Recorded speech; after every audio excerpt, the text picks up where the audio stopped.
আসসালামু আলাইকুম ভিউয়ার্স, কেমন আছেন সবাই? আশা করছি যে যেখান থেকে আমার ভিডিওটি দেখছেন সবাই খুব ভালো আছেন এবং সুস্থ আছেন। আজকে আমি আপনাদেরকে হোটেলি স্টাইলে সবজি করে দেখাবো, খুবই মজা, খুবই টেস্টি। এই জন্য এই যে পিঁড়ি দেখতে পাচ্ছেন, আমি এখানে নিয়েছি 5 ফোড়ন, শুকনো মরিচ, টালা শুকনো মরিচ এবং আস্ত জিরা।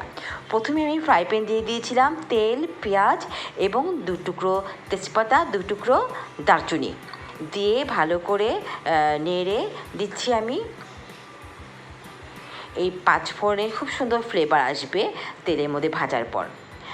এই পর্যায়ে আমি এখন মশলা দিব আদা বাটা, রসুন বাটা এবং জিরা বাটা। আপনি আপনার সবজির পরিমাণ বুঝে দিবেন। আমি হাফ চা চামচের কিছু বেশি দিচ্ছি। আদা বাটা, রসুন বাটা এবং জিরা বাটা সম পরিমাণ নিয়েছি আমি। এবার মশলাটা কষানোর জন্য একটু পানি দিয়ে নিলাম। খুব ভালো করে মশলাটা কষিয়ে নিতে হবে।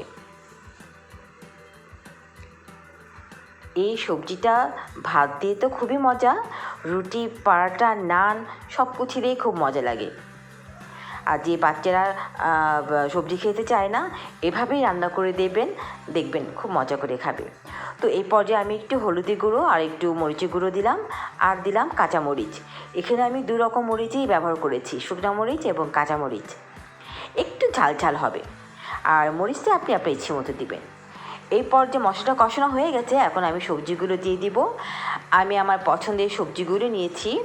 এখানে রয়েছে বেগুন, পেঁপে, আলু, গাজর, ফুলকপি এবং মিষ্টি কুমড়া।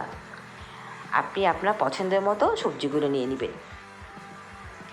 সমস্ত সবজিগুলো আমি ভালো করে কষিয়ে নিব।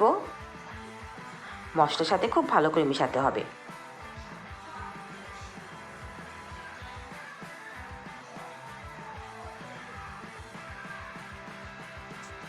এই সবজি থেকে একটু পানি উঠবে, আর আমি এক কাপ পরিমাণ পানি দিয়ে নিলাম।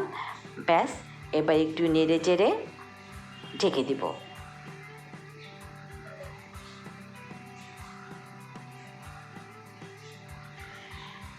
লবণও দিয়ে দিলাম আমি। এটা আপনি আরও আগেও দিতে পারেন বা পরেও দিতে পারেন, তবে এই পর্যায়ে দিলেই ভালো হয়। আমি ঢেকে দিলাম। বলক এসে গেছে, আমি আরেকটু নেড়ে চেড়ে দিব। এত কালারফুল লাগছে সবজিটা, খেতে খুবই মজা। আমি আরেকটু নেড়ে চেড়ে ব্যাস ঢেকে দিলাম।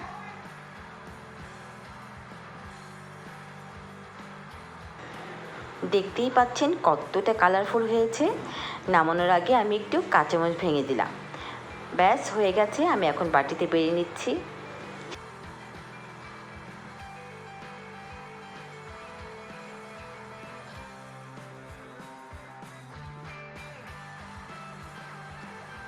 দেখতেই পাচ্ছেন কতটা সুন্দর হয়েছে, সবজি সিদ্ধ হয়ে একদম।